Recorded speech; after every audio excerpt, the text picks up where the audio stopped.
नमो भगवते वासुदेवाय नमः। विष्णु पर्व 63वां अध्याय।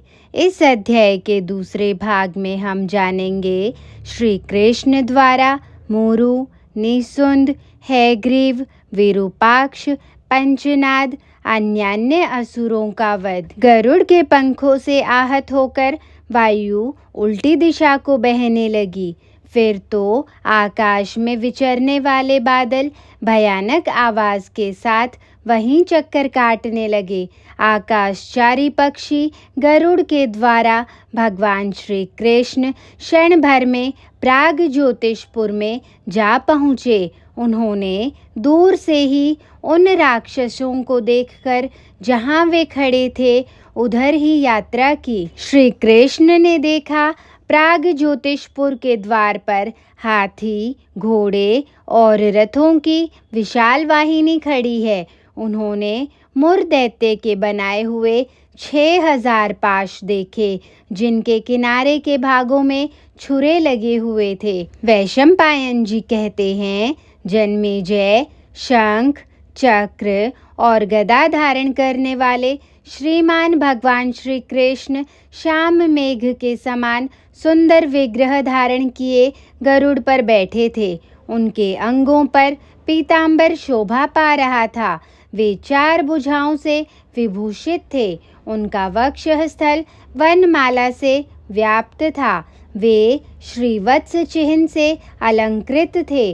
उनके मस्तक पर किरीट शोभा पाता था, जिससे वे सूर्य के समान प्रकाशमान और विद्युत सहित चंद्रमा के सदृश शोभायमान दिखाई देते थे। उन्होंने धनुष की प्रत्यंचा खींचकर जब उसकी टंकार ध्वनि फैलाई, उस समय वज्रपात के समान महाभयंकर शब्द सुनाई दिया।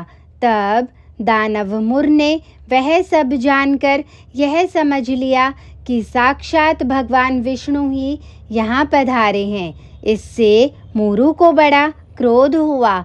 उसकी आंखें रोष से दुगनी लाल हो गई। काल और अंतक के समान भयंकर वह महान असुर हाथ में शक्ति लेकर बड़े वेग से उनकी ओर दौड़ा।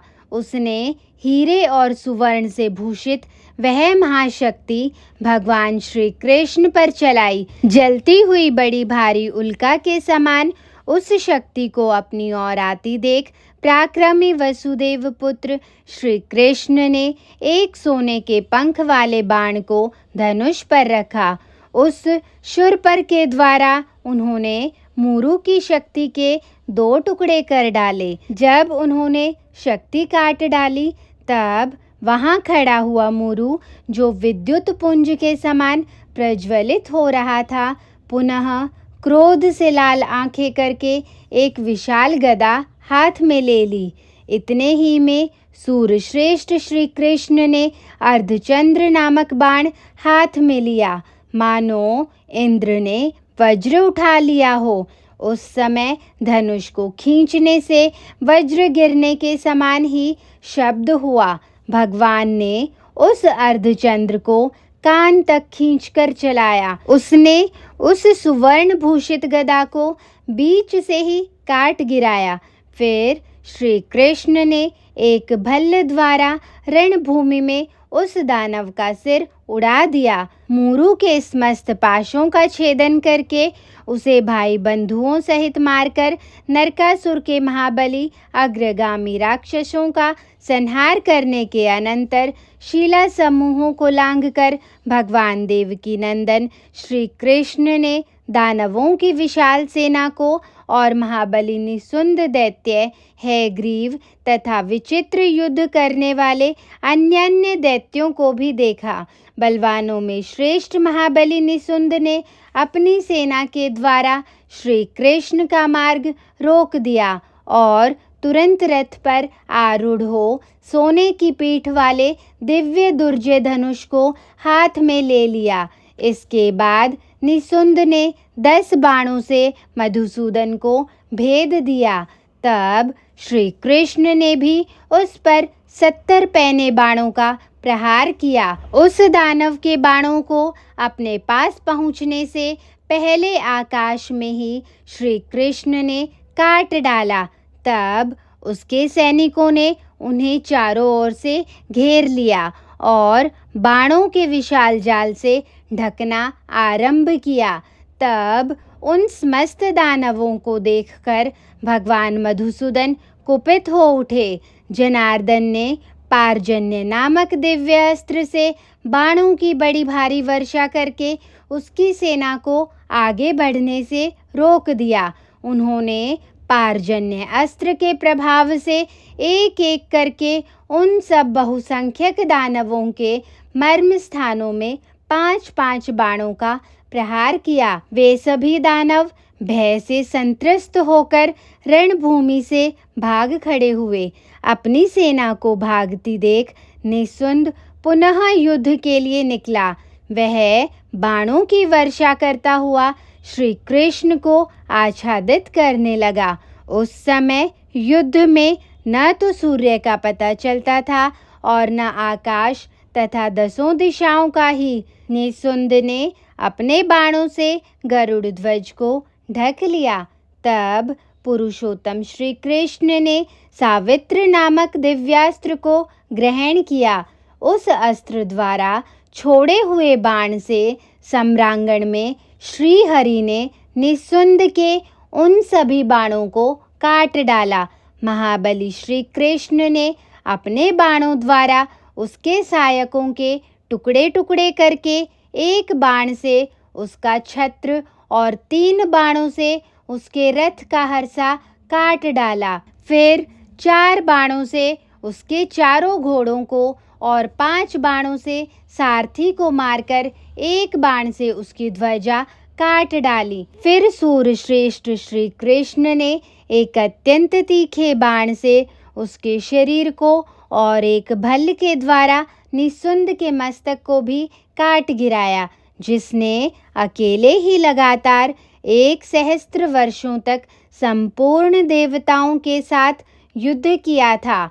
उसे निस्सुंद को धराशाही हुआ देख प्रतापी दानव हैग्रीव ने एक बहुत बड़ी चट्टान लेकर उसे हाथों पर तोला। फिर सहसा घुमाकर वह पहाड़ जैसी शिला उसने श्री कृष्ण पर दे मारी। परंतु अस्त्रवेताओं में श्रेष्ठ भगवान विष्णु ने दिव्य पार्जन्यास्त्र लेकर उसके द्वारा अपने तेज से उस शिला के 7 टुकड़े कर डाले। उस बहुत बड़ी चट्टान को विदीर्ण करके उन्होंने पृथ्वी पर गिरा दिया। भरत श्रेष्ठ तदंतर शारंग धनुष से छोड़े गए नाना प्रकार के महान बाणों द्वारा देवासुर संग्राम के समान घोर युद्ध आरंभ हो गया।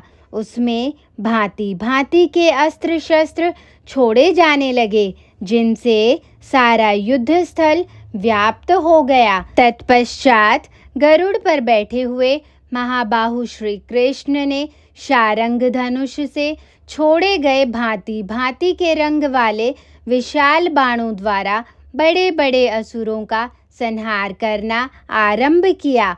वे समस्त दानव भगवान श्री कृष्ण से टक्कर लेकर उनके द्वारा चलाए गए महान हल से विदीर्ण तथा उनके शंख की शक्ति से धराशाही होकर नष्ट हो गए।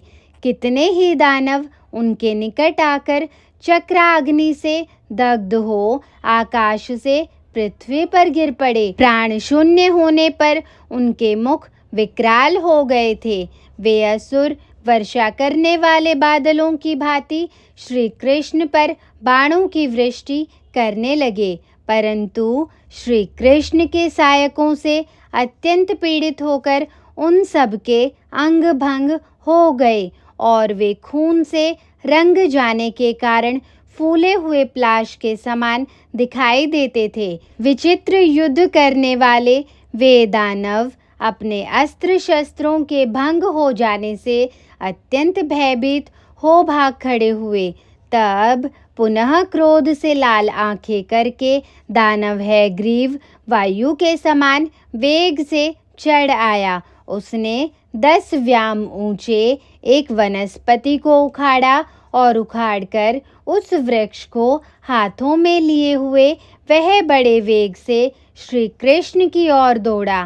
काले बादल के समान आकार वाले हयग्रीव ने उस विशाल वृक्ष को शिक्षा के अनुसार कुशलतापूर्वक श्री कृष्ण पर दे मारा। उस वृक्ष के वेग से उठी हुई वायु के द्वारा बड़े जोर का शब्द सुनाई पड़ा। तब विजय के लिए प्रयत्न करते हुए भगवान श्री कृष्ण ने एक सहस्त्र बाण मारकर उस वृक्ष के बहुतेरे टुकड़े कर डाले। उस समय उसकी आकृति चित्रलिखित सूर्य के समान जान पड़ती थी। फिर उन्होंने एक बाण से हयग्रीव की छाती छेद डाली। अग्नि के समान प्रकाशित होने वाला वह बाण उसके दोनों स्तनों के बीच में गहरा आघात करता हुआ वेगपूर्वक भीतर घुस गया और हृदय विदीर्ण करके बाहर निकल गया। इस प्रकार अपार तेजस्वी दुर्धर्ष वीर यादव नंदन भगवान देव की पुत्र पुरुषोत्तम श्री कृष्ण ने लोहित गंग नामक प्रदेश के मध्य भाग में औदका या अलका के समीप कुरूप नेत्रों वाले महाभयंकर और महाबली पापी हयग्रीव को काल के गाल में डाल दिया।